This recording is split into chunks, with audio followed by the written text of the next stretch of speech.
നമസ്കാരം. S V ജേണലിലേക്ക് ഒരിക്കൽ കൂടി സ്വാഗതം. എപ്പോഴും പറയാറുള്ളത് പോലെ തന്നെ നമ്മുടെ വീഡിയോയുമായി ബന്ധപ്പെട്ടിട്ടുള്ള നിങ്ങളുടെ അഭിപ്രായ വ്യത്യാസങ്ങളെല്ലാം കമൻറ്റുകളായി രേഖപ്പെടുത്താൻ മറക്കരുത്. കഴിഞ്ഞ കുറേ നാളുകളായി, അതായത് UDFിൻ്റെ ഏതൊരു MLAയും ഏതൊരു MP-യും ഇനി അതല്ല ഒരു സാധാരണ പ്രവർത്തകൻ പോലും നമ്മുടെ കേരളത്തെക്കുറിച്ച് പറഞ്ഞുകൊണ്ടിരിക്കുന്നത് കേരളം അതിഭീകരമായ കടക്കണിയിലാണ്.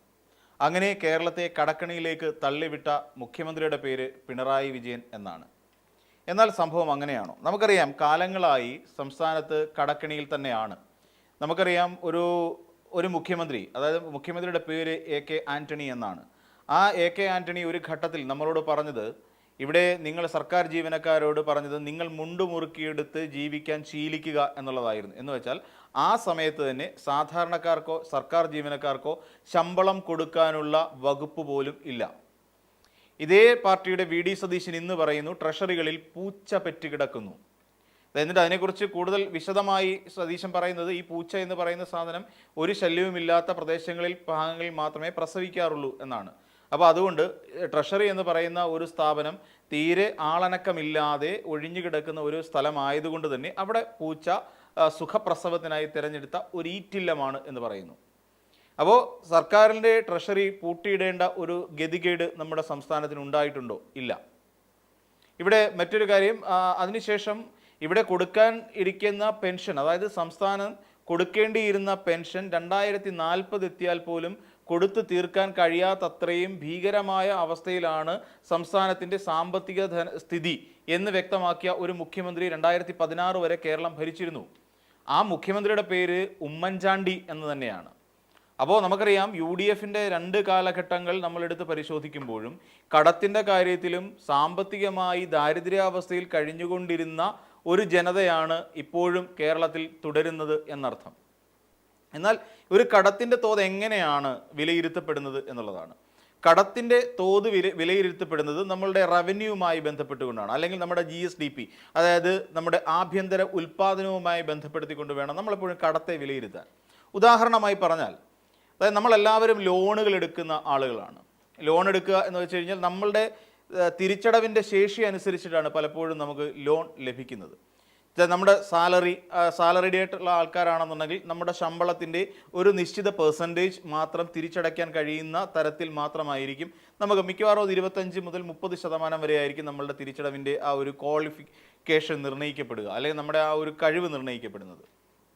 എന്ന് പറയുന്ന പോലെയാണ് നമ്മുടെ ആഭ്യന്തര ഉൽപ്പാദനം GSDP എന്ന് പറയുന്നതുമായി തട്ടിച്ച് നോക്കിക്കൊണ്ടാണ് നമ്മൾ ശരിക്കും നമ്മളുടെ കടബാധ്യതയുടെ ഒരു ഭീകരാവസ്ഥയെക്കുറിച്ച് നമ്മൾ ചിന്തിക്കേണ്ടത്. ഈ പറയുന്ന UDF പറയുന്നത് പോലെയുള്ള ഒരു വല്ലാത്ത ദുർവ്യയത്തിൽ അല്ലെങ്കിൽ ദുരവസ്ഥയിലാണോ നമ്മുടെ സംസ്ഥാന സർക്കാർ ഇന്നുള്ളത് എന്നുള്ളതാണ് നമുക്ക് ഏറ്റവും പ്രധാനപ്പെട്ട പ്രശ്നം. നമ്മളൊന്ന് ആലോചിച്ച് നോക്കൂ. കടമെടുപ്പ് എന്ന് പറയുന്നത്, ഇപ്പോൾ ഈ കടത്തിൻ്റെ ഒരു തോത് അല്ലെങ്കിൽ കടം തിരിച്ചടയ്ക്കുക എന്ന് പറയുന്നത് സർക്കാരാണ് തിരിച്ചടയ്ക്കേണ്ടത്. ഈ സർക്കാർ തിരിച്ചടയ്ക്കുക എന്ന് പറയുമ്പോൾ ഈ സർക്കാരിന് ഉത്തര കാലഘട്ടം എന്നുള്ള കണക്ക് വെച്ചിട്ടില്ല തിരിച്ചടവ് വരുന്നത്. സർക്കാർ എന്ന് പറയുന്നത് ഇനിയിപ്പോൾ ഈ 5 വർഷം കഴിയുമ്പോൾ ഈ 2026 കൂടി പിണറായി വിജയൻ ഭരിക്കുന്ന, അല്ലെങ്കിൽ പിണറായി വിജയൻ നേതൃത്വം കൊടുക്കുന്ന ഇടതുപക്ഷ സർക്കാർ ഇറങ്ങുകയും അടുത്ത ഒരു സർക്കാർ കയറുകയും ചെയ്യുന്നു. അതൊരു പക്ഷേ ഇടതുപക്ഷമാകാം, അല്ലെങ്കിൽ UDF ആകാം. രണ്ടിലേതെങ്കിലും ഒരു സർക്കാർ അധികാരത്തിൽ കയറുന്നു. അതിനുശേഷം വീണ്ടും അടുത്ത സർക്കാർ അധികാരത്തിൽ കയറുന്നു. അപ്പോൾ ഈ സർക്കാർ എന്ന് പറയുന്ന ഒരു സംവിധാനം ഈ ജനാധിപത്യ വ്യവസ്ഥിതി ഉള്ളിടത്തോളം കാലവും കേരളത്തിൽ ജനങ്ങൾ നിലനിൽക്കുന്നിടത്തോളം കാലം തുടരും എന്ന് തന്നെയാണ് അർത്ഥം. ഈ കടത്തെ ഒഴിവാക്കുക അല്ല, ഈ കടത്തിന് ബദലായി അല്ലെങ്കിൽ ഈ കടത്തിന് പകരമായി നമ്മുടെ ആഭ്യന്തര ഉൽപ്പാദനത്തിൽ വർധനവ് കണ്ടെത്തുക എന്നുള്ളതാണ് നമ്മൾ ചെയ്യേണ്ടത്. എന്നാൽ ഈ കടം മൂലം നമ്മുടെ സംസ്ഥാനത്തിന് ഏറ്റവും ദുരിതമായ അവസ്ഥയിലേക്ക് എത്തിയോ എന്നുള്ളതാണ് നമ്മുടെ മറ്റൊരു ചോദ്യം. അങ്ങനെ ഒരു വലിയ ദുരിതമായ അവസ്ഥയിലേക്കല്ല എത്തി. ഈ കടം വിനിയോഗിക്കപ്പെടുന്നത്, അല്ലെങ്കിൽ നമ്മൾ എടുക്കുന്ന ഈ തുക കൂടുതൽ, അല്ലെങ്കിൽ നമ്മുടെ വരുമാനത്തിൻ്റെ കൂടുതലും ചെലവാക്കപ്പെടുന്നത് നമ്മുടെ പെൻഷൻ, ശമ്പളം തുടങ്ങിയവ കൊടുക്കുന്നതിന് വേണ്ടിയിട്ടാണ് എന്നുള്ളതാണ് വസ്തുത. നമ്മളുടെ കേരളത്തിൻ്റെ വിദ്യാഭ്യാസ മേഖലയിലുണ്ടായ അഭൂതപൂർവമായ വളർച്ച, അല്ലെങ്കിൽ നമ്മുടെ ഇൻഫ്രാസ്ട്രക്ചർ ഫെസിലിറ്റീസ്, അതായത് നമ്മുടെ നമ്മുടെ സാഹചര്യങ്ങളെല്ലാം വർദ്ധിപ്പിക്കാൻ നമുക്ക് ഈ കടമെടുപ്പിലൂടെ സാധിച്ചു എന്നുള്ളതാണ്. അതായത് നമുക്ക് ബിൽഡിങ്ങുകളെല്ലാം, അതായത് സ്കൂളാണെന്നുണ്ടെങ്കിൽ ആ സ്കൂൾ കെട്ടിടങ്ങളെല്ലാം നവീകരിക്കാൻ സാധിച്ചു. വിദ്യാർത്ഥികളെ കൂടുതൽ പൊതുവിദ്യാലയങ്ങളിലേക്ക്, നമുക്ക് ആലോചിച്ച് നോക്കിക്കോളൂ, 1000-ലധികം സ്കൂളുകൾ ലാഭകരമല്ല, ആദായകരമല്ലാത്ത സ്കൂളുകൾ അടച്ചുപൂട്ടി ഇവിടെ മടക്കി കെട്ടിവെച്ച ഒരു സാഹചര്യം നമ്മുടെ സംസ്ഥാനത്തുണ്ടായിരുന്നു. എന്നാൽ അതിൽ നിന്ന് വിട്ട് മാറിക്കൊണ്ട് നമ്മുടെ പൊതുവിദ്യാലയം എന്ന് പറഞ്ഞാൽ സർക്കാരിൻ്റെ ചെലവിൽ വരുന്ന, സർക്കാരിൻ്റെ കീഴിൽ വരുന്ന നമ്മുടെ പൊതുവിദ്യാലയങ്ങളിലേക്ക് വിദ്യാർത്ഥികളെ നമുക്ക് കൊണ്ടുവരാൻ സാധിച്ചു എന്നുള്ളത് ഇടതുപക്ഷ സർക്കാരിൻ്റെ ഒരു നേട്ടം തന്നെയാണ്. അപ്പോൾ 1000-ഓളം വരുന്ന വിദ്യാലയങ്ങൾ അടച്ചുപൂട്ടൽ ഭീഷണിയിൽ നിന്ന് മികച്ച സ്കൂളുകളോടുകൂടി, മികച്ച കെട്ടിടങ്ങളോടുകൂടി പുതിയ കുട്ടികളെ കൂടുതൽ ആകർഷിക്കുന്ന തരത്തിലേക്ക് നമുക്ക് മാറ്റിയെടുക്കാൻ കഴിഞ്ഞത് ഈ കടമെടുപ്പിൻ്റെ കാര്യങ്ങൾ ഉള്ളതുകൊണ്ട് തന്നെയാണ്. നമുക്കറിയാം, ഈ കഴിഞ്ഞ ദിവസം രാജീവ് ചന്ദ്രശേഖർ പറഞ്ഞ ഒരു ബിഗ് ബ്ലണ്ടർ, നമ്മുടെ ഇൻഫൻറ്റ് മോർട്ടാലിറ്റി റേറ്റുമായി ബന്ധപ്പെട്ട്, ശിശുമരണ നിരക്കുമായി ബന്ധപ്പെട്ടുകൊണ്ട് പറഞ്ഞ ഒരു ബ്ലണ്ടർ നമുക്ക് എല്ലാവർക്കും അറിയാം. അപ്പം അങ്ങനെ ശിശുമരണങ്ങളില്ലാത്ത ഒരു കാലത്തിലേക്ക് നമ്മൾ എങ്ങനെ പോയി എന്ന് ചോദിച്ചാൽ അത് സർക്കാരിൻ്റെ വികസന പദ്ധതികളുടെ, വികസന പ്രവർത്തനങ്ങളുടെ പരിണിത ഫലമായിട്ട് തന്നെയാണ് നമുക്കറിയാം. എന്തുകൊണ്ടാണ് ശിശുമരണങ്ങളില്ലാത്തത്? നമ്മൾ അമേരിക്കയോട് കിടപിടിച്ചുകൊണ്ടിരിക്കുക. 5 എന്ന് പറയുന്ന, അതായത് 1000 കുട്ടികൾ ജനിക്കുമ്പോൾ 1 വയസ്സിൽ താഴെ 5 കുട്ടികൾ മാത്രമാണ് കുഞ്ഞുങ്ങൾ മാത്രമാണ് മരണപ്പെടുന്നത്. ഇതാണ് ഇൻഫൻറ്റ് മോർട്ടാലിറ്റി റേറ്റ് എന്ന് പറഞ്ഞാൽ. ഇത് നമുക്കെല്ലാവർക്കും അറിയാവുന്ന കാര്യമാണ്. രാജീവ് ചന്ദ്രശേഖറിന് മാത്രമേ അത് അറിയാൻ കഴിയാതെയുള്ളൂ. അതിപ്പം ഇവിടുന്ന് മൈഗ്രേഷൻസ് ഉണ്ടായിരുന്നാലും ഒക്കെ ഇത് മാത്രമാണ് ഇതിൻ്റെ അടിസ്ഥാനപരമായ തത്വം. എന്തുകൊണ്ട് സംഭവിക്കുന്നില്ല എന്ന് ചോദിച്ചാൽ നമുക്ക് കുട്ടികൾക്ക് ആവശ്യമായ കാര്യങ്ങൾ നമുക്ക് ചെയ്തു കൊടുക്കാൻ അവർക്ക് പോഷക ആഹാരങ്ങൾ എത്തിക്കുക, അതോടൊപ്പം തന്നെ മറ്റു പ്രദേശങ്ങൾ, അതായത് മലയോര മേഖലകൾ, ദളിതന്മാർ, ആദിവാസി സമൂഹം, ഇവിടങ്ങളിലേക്ക് അവർക്ക് ജീവിക്കാൻ വേണ്ട വകുപ്പുകൾ എത്തിച്ചു കൊടുക്കുക എന്നുള്ളത് സർക്കാർ ചെയ്തുകൊണ്ടിരിക്കുന്ന കാര്യങ്ങളാണ്. അപ്പോൾ അവയിലൊന്നും മുടക്കം വരുന്നില്ല. അപ്പം ഈ പറയുന്ന പോലെ ഒരു സാമൂഹ്യ സുരക്ഷയ്ക്ക് വേണ്ടി കൂടി ഈ പണം വിനിയോഗിക്കപ്പെടുന്നു എന്നുള്ളതാണ് വാസ്തവം. എന്നാൽ അതോടൊപ്പം ആരോഗ്യ മേഖലയെ നമ്മളൊന്ന് ആലോചിച്ച് നോക്കൂ. ആരോഗ്യ മേഖലയിൽ അഭൂതപൂർവമായ കുതിപ്പുകളുണ്ടായി. നമ്മുടെ ജില്ലാ ആശുപത്രികൾ അടക്കമുള്ള പലയിടങ്ങളിലും കാത്ത് ലാബ് സൗകര്യങ്ങൾ ഉൾപ്പെടെ നമുക്കിന്ന് കേരളത്തിൽ ലഭിക്കുന്നുണ്ട് എന്നുള്ളത് വാസ്തവമായ ഒരു കാര്യമാണ്. അപ്പോൾ ഇതിനെല്ലാം, ഈ പറയുന്ന ഫെസിലിറ്റീസ് എല്ലാം വർദ്ധിപ്പിക്കുന്നതിന് വേണ്ടിയിട്ടാണ് നമ്മുടെ സർക്കാർ കടമെടുപ്പ് നടത്തിയതും ഇതിന് കിഫ്ബി ഉൾപ്പെടെയുള്ള സങ്കേതങ്ങളിലൂടെ അല്ലെങ്കിൽ ആശയങ്ങളിലൂടെ നമ്മുടെ ഇൻഫ്രാസ്ട്രക്ചർ ഫെസിലിറ്റീസ് വർദ്ധിപ്പിക്കാനും നമുക്ക് സാധിച്ചു എന്നുള്ളതാണ് ഇതിൻ്റെയൊക്കെ ഒരു നേട്ടമായി നമ്മൾ പരിഗണിക്കേണ്ടത്. എന്നാൽ നമ്മുടെ GSDP റേഷ്യോ വെച്ചിട്ട് നമ്മൾ പരിശോധിക്കുകയാണെങ്കിൽ ഇതിന് ഇന്ത്യ ഈ പറയുന്ന 15 സംസ്ഥാനങ്ങളുടെ ഇടയിൽ പട്ടികയിൽ പോലും ഉൾപ്പെട്ടിട്ടില്ല. അതായത് ഏറ്റവും വലിയ കടബാധ്യതയോടുകൂടി നിൽക്കുന്ന, ഇപ്പം നമ്മൾ നോക്കി ഹിമാചൽ പ്രദേശ് ആണെങ്കിൽ 40%-ലധികമാണ്, പഞ്ചാബ് ആണെങ്കിൽ 44.47% അവരുടെ GSDP ആയിട്ട് ബന്ധപ്പെട്ട് നോക്കുമ്പോൾ അതിൻ്റെ റേഷ്യോ വരുന്നത്. എന്നാൽ നമ്മുടെ സംസ്ഥാനത്താകട്ടെ 2026-27 സാമ്പത്തിക വർഷത്തിൽ നമ്മളുടെ സംസ്ഥാനം ഏകദേശം 33.15% എന്ന് പറയുന്ന നിലയിലേക്ക് എത്തുന്നു. അതായത് 2020-21 കാലഘട്ടത്തിൽ നമ്മുടെ GSDPയും, അതായത് കടമെടുപ്പിൻ്റെ ശതമാനം എന്ന് പറഞ്ഞാൽ 38.87% ആയിരുന്നു എങ്കിൽ നമുക്ക് അടുത്ത 2024-25 സാമ്പത്തിക വർഷം എത്തിയപ്പോൾ നമുക്കത് 34.87% എന്നുള്ള നിലയിലേക്ക് കൊണ്ടെത്തിക്കാൻ സാധിച്ചു എന്നുള്ളതാണ് ഏറ്റവും പ്രധാനപ്പെട്ട ഒരു കാര്യം. എന്നാൽ 2026-27 അടുത്ത ഒരു സാമ്പത്തിക വർഷത്തിലേക്ക് നമ്മൾ കണക്കാക്കി നോക്കുമ്പോൾ അത് വീണ്ടും കുറയുകയാണ്. വീണ്ടും 1% കുറവ് അവിടെ നേരിടാൻ പോവുകയാണ്. അപ്പോൾ അങ്ങനെ 33.15% എന്ന് പറയുന്ന ഒരു GSDP റേഷ്യോയിലേക്ക്, ശതമാനത്തിലേക്ക് നമ്മൾ എത്തിച്ചേരുന്നു. എന്ന് വെച്ചാൽ ഇതിൽ നമ്മൾ മനസ്സിലാക്കേണ്ട ഒരു കാര്യം, ഇവിടെ നമ്മുടെ ഒരു ആഭ്യന്തര ഉൽപാദനം ഇത് വർദ്ധിച്ചുകൊണ്ടിരിക്കുന്നു എന്നുള്ളതാണ് നമ്മൾ മനസ്സിലാക്കേണ്ട ഒരു കാര്യം. അങ്ങനെ നമ്മൾ നോക്കുമ്പോൾ ഇവിടെ ഉണ്ടാകുന്നത് ഏകദേശം 6.19% സാമ്പത്തിക വളർച്ച കൂടി നമ്മുടെ സംസ്ഥാനം ആർജിച്ചിരിക്കുന്നു എന്നുള്ളതാണ് 24-25 കാലഘട്ടത്തിൽ. അതായത് ആഭ്യന്തര ഉൽപാദനത്തിലൂടെയുള്ള നമ്മുടെ സാമ്പത്തിക വളർച്ച 6.19% വർദ്ധിച്ചിരിക്കുന്നു. ഇത് നമ്മൾ മനസ്സിലാക്കേണ്ട ഒരു പ്രധാനപ്പെട്ട കാര്യമാണ്.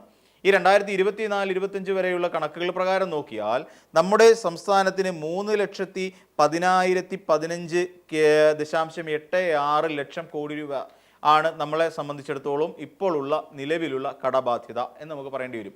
അതായത് 3 ലക്ഷത്തി സംതിങ് രൂപ മാത്രമാണ് നമ്മുടെ കടബാധ്യത.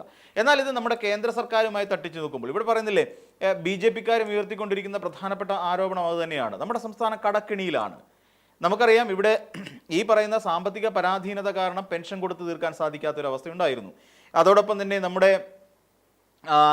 KSRTC എന്ന് പറയുന്ന നമ്മുടെ ഒരു ഒരു സംരംഭം ഇവിടെ പാതി വഴി വെച്ച് അകാല ചരമത്തിലേക്ക് പോകുന്ന അല്ലെങ്കിൽ സ്വാഭാവിക മരണത്തിലേക്ക് പോകുമെന്ന് പ്രവചിച്ച ഒരു ട്രാൻസ്പോർട്ട് വകുപ്പ് മന്ത്രി നമുക്കുണ്ടായിരുന്നു. വിദ്യാഭ്യാസ മേഖല പാടെ അടച്ചിടപ്പെട്ടു പോകുന്ന ഒരു സമയത്തൂടെയാണ് നമ്മൾ യാത്ര ചെയ്തുകൊണ്ടിരുന്നത്. അതോടൊപ്പം ആരോഗ്യ മേഖല പൂർണ്ണമായി അടച്ചിടും. ഇവിടെ നിന്ന് NHAI, അതായത് national highway authority of India, ഇവിടെ നിന്ന് കടയും പൂട്ടി മടങ്ങിപ്പോകുന്ന സാഹചര്യം ഉണ്ടായി. ഇവിടെ പല പദ്ധതികളും പാതി വഴിയിൽ ഉപേക്ഷിച്ചു. അതിലേറ്റവും പ്രധാനപ്പെട്ട ഒന്നാണ് ടേക്ക് എ ബ്രേക്ക് എന്ന് പറയുന്ന ഒരു സംവിധാനം. നമ്മുടെ കേരളത്തിന്റെ പല ഭാഗങ്ങളിലും കൂണുകൾ പോലെ മുളച്ചു പൊങ്ങിക്ക് വന്ന ഒരു എന്താ പറയുക, ഒരു റിഫ്രഷ്മെന്റ് സെന്റർ ആയിരുന്നു ഈ ടേക്ക് എ ബ്രേക്ക് എന്ന് പറയുന്നത്. നമുക്ക് പലർക്കും അറിയാവുന്ന ഒരു കാര്യമാണ്. ഇത് ഉമ്മൻചാണ്ടി സാറിന്റെ കാലഘട്ടത്തിൽ ആരംഭിച്ചതാണ്. എന്നിട്ട് അതൊക്കെ ഇപ്പോൾ എന്ത് ചെയ്യുന്നു എന്ന് ചോദിച്ചാൽ അത് പലയിടത്തും കാട് കയറിപ്പോയി. ഹൈവേ വികസനം വന്നതോടുകൂടി പലയിടത്തും അത് പൊളിച്ചു നീക്കേണ്ട ഗതികേടുമുണ്ടായി. അത് 45 ലക്ഷം രൂപ ഒരെണ്ണം, അതായത് ഒരു കെട്ടിടം നിർമ്മിക്കുന്നതിന് 45 ലക്ഷം രൂപ വീതമാണ് വകയിരുത്തിയിരുന്നത്. അത്രയും അതിനകത്ത് ഫെസിലിറ്റീസ് യൂസ് ചെയ്തിട്ടുണ്ടോ എന്ന് ചോദിച്ചാൽ ഇല്ല എന്ന് തന്നെ പറയേണ്ടി വരും. അപ്പോൾ അങ്ങനെ നമ്മുടെ സർക്കാരിൻ്റെ പണം ധൂർത്തടിച്ചുകൊണ്ട് ആവശ്യമില്ലാത്ത ചില പദ്ധതികൾ ഇവിടെ നടപ്പിലാക്കി കല്ലിടിയിലും കാര്യങ്ങളും ഒക്കെ കൊണ്ട് നടന്നതിനപ്പുറത്തേക്ക് നോക്കുമ്പോൾ ഇവിടെ പ്രത്യേകിച്ച് സാമ്പത്തിക ബാധ്യതകളൊന്നും വരുന്നില്ല. എവിടെയെങ്കിലും ഒരു പണം ഇൻവെസ്റ്റ് ചെയ്തിട്ടുണ്ടെങ്കിൽ, ഇപ്പോൾ ഒരു റോഡ് ആണെന്നുണ്ടെങ്കിൽ തന്നെ അവിടുത്തെ ഒരു ആഭ്യന്തര ഉൽപ്പാദനം, അതുമല്ലെങ്കിൽ അവിടുത്തെ ഒരു പ്രദേശത്തിൻ്റെ വളർച്ച കൂടി ലക്ഷ്യം വെക്കുന്നുണ്ട് എന്നുള്ളതാണ് നമ്മൾ മനസ്സിലാക്കേണ്ടത്. ഇപ്പം നമുക്കറിയാം, പല പാലങ്ങൾ നമ്മുടെ സംസ്ഥാനത്ത് നിലവിലുണ്ടായ കുറേ പൊതുമരാമത്തിൻ്റെ നേതൃത്വത്തിലുണ്ടായ പാലം, ഇതിന് അവിടെ ആ പാലവുമായി ബന്ധപ്പെട്ടുകൊണ്ട് ഒരുപാട് പാലങ്ങൾ നമ്മൾ ഈ പറയുന്ന പോലെ മുപ്പാലം അടക്കം നമ്മളെടുത്ത് പരിശോധിച്ച് നോക്കൂ. ആ പാലങ്ങളെല്ലാം ടൂറിസത്തിൻ്റെ അനന്ത സാധ്യതകൾ കൂടി തുറന്നു വെക്കുകയും ആ പ്രദേശത്തുള്ളവർക്ക് ജീവനോപാധി എന്നുള്ള നിലയിൽ പലത്, ഇപ്പം പെരുമ്പളം പാലം ഉദ്ഘാടനം ചെയ്തു. അപ്പം ആ നാട്ടുകാരുടെ ഏറ്റവും വലിയ ആഗ്രഹങ്ങളിലൊന്നായിരുന്നു അത്. അപ്പോൾ അവിടെ അന്ന് സാധിച്ചെടുക്കാൻ സാധിച്ചു. അതോടുകൂടി ഈ പാലം കാണാൻ വരുന്ന നിരവധി നമ്മുടെ കേരളത്തിൻ്റെ പല ഭാഗങ്ങളിൽ നിന്നുള്ള ആളുകളുണ്ട്. അവർക്കുണ്ടാകാം അവരിലൂടെ ആ തദ്ദേശീയരായ ആൾക്കാർക്കുണ്ടാകുന്ന വികാസം. ഇതൊക്കെ ഒരു സംസ്ഥാനത്തെ സംബന്ധിച്ചിടത്തോളം സ്വാഭാവിക വളർച്ചയാണ്. സ്വാഭാവികമായി പണം മുടക്കുമ്പോൾ ഉണ്ടാകുന്ന സ്വാഭാവിക വളർച്ച. ഇപ്പോൾ അതോടൊപ്പം നമുക്ക് ഇതിന് മുമ്പുണ്ടായിരുന്ന തിരുവഞ്ചൂർ രാധാകൃഷ്ണനൊക്കെ ഇരുന്ന കാലഘട്ടത്തിൽ നമ്മുടെ കോട്ടയം നഗരത്തിൽ പണിഞ്ഞു വെച്ച ഒരു ആകാശപാതയൊക്കെ എപ്പോഴും എനിക്കതിനെക്കുറിച്ച് പറയേണ്ടി വരുന്നതിന് വളരെ പരിതാപകരമായ ഒരു അവസ്ഥയാണ്. അതിപ്പോഴും എന്താ തുരുമ്പെടുത്ത് നശിച്ച് വീടാറായി കിടക്കുന്ന ഒന്നായി മാറിയിരിക്കുന്നു. അതൊന്നും ഒരു തരത്തിലും നാട്ടുകാർക്ക് പ്രയോജനം ചെയ്യാതെ ഉപദ്രവമായി മാത്രം മാറിക്കൊണ്ടിരിക്കുന്ന ഒരു സാഹചര്യവും നമ്മുടെ സംസ്ഥാനത്തിനകത്തുണ്ട് എന്നുള്ള വിവരവും നമ്മൾ മനസ്സിലാക്കണം. അപ്പം ഇങ്ങനെ തുടങ്ങി. എന്നാൽ നമ്മൾ ഇപ്പം BJPക്കാർ പോലും പറയുന്നൊരു കാര്യമുണ്ട്, നമ്മൾ കടക്കണിയിലാണ്, CPM ഇവിടെ സംസ്ഥാന സർക്കാർ കടത്തിലേക്ക് ജനങ്ങളെ കൊണ്ട് എത്തിച്ചു എന്ന് പറയുന്നു. ഇത് ജനങ്ങളല്ല ഇതിൻ്റെ ബാധ്യത അനുഭവിക്കേണ്ടി വരുന്നത്. നമ്മൾ മനസ്സിലാക്കേണ്ട ഒരു കാര്യം, ഇത് ജനങ്ങളെ നേരിട്ട് ബാധിക്കുന്ന ഒരു കാര്യമല്ല. ഇവിടെ നമ്മുടെ ഈ പറയുന്ന ടൂറിസം മേഖലയിൽ നമുക്ക് റവന്യൂ ഉണ്ടാക്കാൻ സാധിക്കുന്നുണ്ട്. അതോടൊപ്പം തന്നെ നമ്മളിലേക്ക് പുതിയ ഗ്ലോബൽ ഇൻവെസ്റ്റേഴ്സിൻ്റെ വരവ്, വ്യാവസായിക രംഗം കുറച്ചുകൂടെ പഴയതിനേക്കാൾ മെച്ചപ്പെട്ട രീതിയിലേക്ക് വ്യാവസായിക രംഗം മുന്നോട്ട് പോകുന്നുണ്ട്. ടാക്സിൻ്റെ കാര്യത്തിൽ, അതായത് നികുതി പിരിക്കുന്നതുമായി ബന്ധപ്പെട്ട് ഒരുപാട് മുന്നോട്ട് നമ്മൾ പോയിട്ടുണ്ട്. അപ്പം ഇങ്ങനെയൊക്കെയുള്ള ഒരു എന്താ പറയുക മുന്നേറ്റം നമ്മുടെ സംസ്ഥാനത്തിനകത്ത് ഉണ്ടാകുന്നു എന്നുള്ളത് യാഥാർത്ഥ്യമാണ്. നമ്മുടെ രാജ്യത്തിൻ്റെ കടക്കിണിയായിട്ട് നോക്കുകയാണെങ്കിൽ ഏകദേശം അത് 200 ലക്ഷം കോടി എന്ന് പറയുന്ന ഒരു കണക്കിലേക്കൊക്കെ കേന്ദ്രത്തിൻ്റെ പോകുന്നുണ്ട്. അതായത് കേന്ദ്രത്തിൻ്റെ GDP ഒക്കെ ആയിട്ട് കണക്കാക്കുകയാണെന്നുണ്ടെങ്കിൽ അത് 56% മുകളിലാണ്. 56% മുകളിൽ നിൽക്കുന്ന ഒരു കണക്കൊക്കെ നമ്മുടെ രാജ്യത്തിൻ്റെ കടമെടുപ്പ് അല്ലെങ്കിൽ കടത്തിൻ്റെ ഒരു വലിപ്പം എന്നൊക്കെ പറഞ്ഞാൽ അത്രയുമാണ്. അത് ഈ BJPക്കാർ കൂടി ഓർക്കുന്നത് നന്നായിരിക്കും. അതോടൊപ്പം തന്നെ കോൺഗ്രസ് ഭരിക്കുന്ന മറ്റ് സംസ്ഥാനങ്ങളുമായി ബന്ധപ്പെടുത്തിക്കൊണ്ട് നോക്കിക്കഴിഞ്ഞാലും കേരളത്തിൻ്റെ ആ ഒരു ഈ പറയുന്ന കടമെന്ന് പറഞ്ഞാൽ അത്ര വലിയ കടം എന്നുള്ള കടബാധ്യത എന്നുള്ള നിലയിലേക്ക് തോന്നുന്നില്ല. പിന്നെ മറ്റ് ഈ പറയുന്ന പോലെ അത്ര കടം കുറഞ്ഞ സംസ്ഥാനങ്ങളുമായി അപേക്ഷിച്ച് നോക്കുകയാണെങ്കിൽ കേരളം മുഴുവൻ ഒരു ഒറ്റ നഗരമായി മാറുന്ന ഒരു സവിശേഷ സാഹചര്യം കൂടി നമുക്കുണ്ട്. അല്ലാതെ UDFകാർ ഇപ്പം വലുതായി പ്രചരിപ്പിച്ചുകൊണ്ടിരിക്കുന്ന ഒരു ഭീകരത ഈ കടമെടുപ്പുമായി ബന്ധപ്പെട്ട് നമ്മുടെ സംസ്ഥാനത്തിനില്ല എന്നുള്ള യാഥാർത്ഥ്യം നമ്മൾ മനസ്സിലാക്കണം. അതായത് ഓരോ കാലഘട്ടത്തിലും അതിൻ്റെ കടം എന്ന് പറയുന്നത് കൂടി വരുന്നതിൻ്റെ ഒരു ശതമാനമുണ്ട്. ആ ശതമാനം അനുസരിച്ച് നോക്കുകയാണെങ്കിൽ നിലവിൽ ഈ പറയുന്ന കടത്തിൻ്റെ വർധനവിനെ ഒരു പരിധിവരെ പിടിച്ചു കെട്ടുവാൻ പിണറായി വിജയനെ കൊണ്ട് അല്ലെങ്കിൽ ധനകാര്യ വകുപ്പിനെ കൊണ്ട് സാധിച്ചിട്ടുണ്ട് എന്ന് തന്നെയാണ് നമുക്ക് മനസ്സിലാക്കാൻ സാധിക്കുന്നത്. അപ്പോൾ മറ്റൊരു വീഡിയോയുമായി നമുക്ക് വീണ്ടും കാണാം.